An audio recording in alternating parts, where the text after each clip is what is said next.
Hello, salam, namaste. You are listening to Dilse with Farhana. কেমন আছেন সবাই?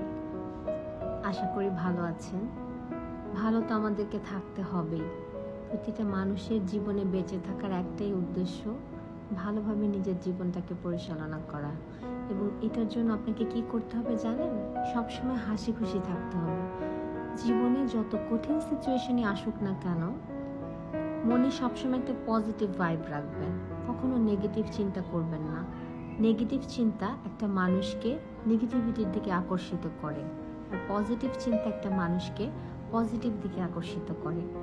So B positive, এবং আশেপাশে যারা আপনার বন্ধু বান্ধব আত্মীয় স্বজন আছে, সারাউন্ডিংস পিপলস যারা আছে, তাদের সবাইকে সবসময় পজিটিভ থটস দেবেন, পজিটিভ কথা বলবেন, এবং কেউ যদি নেগেটিভ কোনো কথা বলে সেটাকে পজিটিভে রূপান্তর করবেন, তাকে চেয়ার আপ করবেন, তার প্রশংসা করবেন, তার ভালো দিকগুলোকে তুলে ধরবেন। তাহলে দেখবেন মানুষকে প্রশংসা করার মাধ্যমে আপনি যে আত্মতৃপ্তিটা পাচ্ছেন, এটার কোনো তুলনা হয় না আসলে। মানুষের প্রশংসা করতে পারাটাও একটা অনেক বড় গুণ। না পারাটাও গুণ।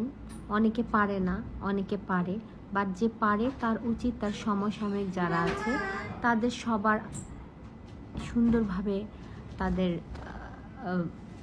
প্রশংসার মাধ্যমে তাদেরকে উৎসাহিত করা, ভালো কাজের প্রতি আগ্রহ প্রকাশ করার প্রতি।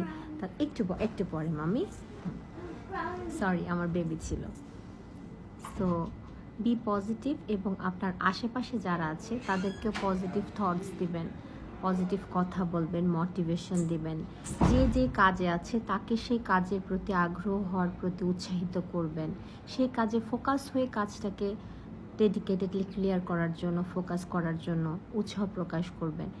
মানুষকে দুটো ভালো অ্যাডভাইস দিলে আপনি মনে করবেন না আপনি পিছিয়ে যাচ্ছেন, বা আপনার টিপস অ্যান্ড ট্রিক্স সবাই জেনে যাচ্ছে। এতে করে আপনি নিজেকে ফ্লরিশ করতে পারছেন, এবং ওই মানুষটাও জানতে পারছে আপনার কিছু তরিকা কাজে সে শেখার মাধ্যমে তার লাইফে ভালো কিছু হচ্ছে। সো বি পজিটিভ, মানুষকে ভালোবাসেন, মানুষের সম্বন্ধে ভালো চিন্তা রাখেন। ভালো ভাবলে আপনার নিজেরও ভালো হবে, আপনি নিজেও ভালো থাকবেন, আপনার পাশের মানুষটাও ভালো থাকবে। সবাইকে অনেক অনেক ধন্যবাদ। ঈদের রাত আমি আমার প্রিয় বন্ধুর বাসায় বেড়াতে এসেছি, ডিনার এসেছি আমার ফ্যামিলি নিয়ে। খুব ভালো লাগছে, সবার সাথে আড্ডা দিচ্ছি, বিভিন্ন টপিক নিয়ে আলোচনা হচ্ছে। এর মাঝে ভাবলাম আমি আমার ছোট্ট ভিডিওটা আবার করে ফেলি। ভালো থাকবেন, আবার দেখা হবে। Dil Se with Farhana. Thank you so much.